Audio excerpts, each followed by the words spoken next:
Doctor Rishikesh Meena लिखते हैं, आरक्षण की वजह से ही देश बर्बाद हुआ है। यदि आप मानते हैं कि आरक्षण की वजह से ही देश बर्बाद हुआ है तो फिर यह पोस्ट सिर्फ आपके लिए ही है। जरूर पढ़े। लश्कर भी तुम्हारा है, सरदार भी तुम्हारा है। तुम झूठ को सच लिख दो, अखबार भी तुम्हारा है। तुम जो कहो वो सच, हम जो कहें वो झूठ। मुल्क में नफरत का ऐसा तूफान मचा डाला है। कुछ बुद्धिमान बोलते हैं कि आरक्षण ने देश को बर्बाद कर दिया है। अब आप बताइए कि देश आज़ाद होने के बाद 14 व्यक्ति देश के राष्ट्रपति बने, उनमें से कितने आरक्षण वाले बने? 15 प्रधानमंत्री बने, उनमें से कितने आरक्षण वाले बने?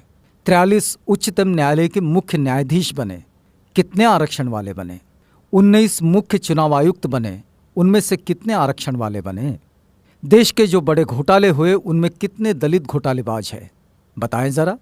आप बताइए, भारत देश में कितने दलित लोग ऐसे बड़े कॉरपोरेट घरानों के व्यवसायी हैं जो देश की अर्थव्यवस्था को प्रभावित कर सकते हैं? अब आप बताइए, देश को बर्बाद कौन कर रहा है?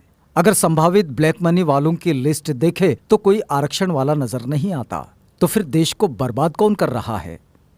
जितने लोग बैंकों का रुपया हजम करके बैठे हैं या भाग गए, उनमें कितने आरक्षण वाले हैं? शायद कोई नहीं। तो फिर देश को बर्बाद कौन कर रहा है? बड़े बड़े ठेकेदार जो सरकारी ठेके लेते हैं, रोड बनाते हैं, सरकारी बिल्डिंग्स बनाते हैं, उनमें कितने आरक्षण वाले हैं? तो जवाब मिलेगा 1 या 2%।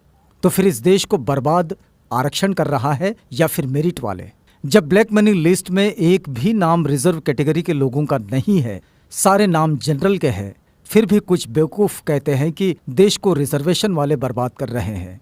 सच में इससे बड़ा जोक कोई और हो ही नहीं सकता। बोफोर्स तोप घोटाला, कॉमनवेल्थ घोटाला, आदर्श सोसाइटी घोटाला, सत्यम घोटाला, कालाधन घोटाला, स्टाम्प घोटाला, यूरिया घोटाला, चारा घोटाला, सुखराम टेलीकॉम घोटाला, शेयर घोटाला, चीनी घोटाला, बहुत लंबी सूची है इन घोटालों की। ये सभी घोटाले क्या आरक्षण प्राप्त लोगों ने किए हैं? बताएंगे इसमें किसी दलित का नाम? कब तक बेवकूफ बनाते रहोगे? और हाँ, फिर भी हम लोग अपने हुनर और काबिलियत से थोड़ा सा आरक्षण का सहारा पाकर क्या कामयाब होने लगे? आपके पेट में मरोड़े उठने लगे? जिनको अपनी थोथी मेरिट पे घमंड है और आरक्षण से परेशानी है, वो अपने बच्चों को 5 साल वहां पढ़ाए जहां गरीब बच्चे अभाव में रहकर पढ़ते हैं। फिर देखना सारी मेरिट हवा न हो जाए तो कहना।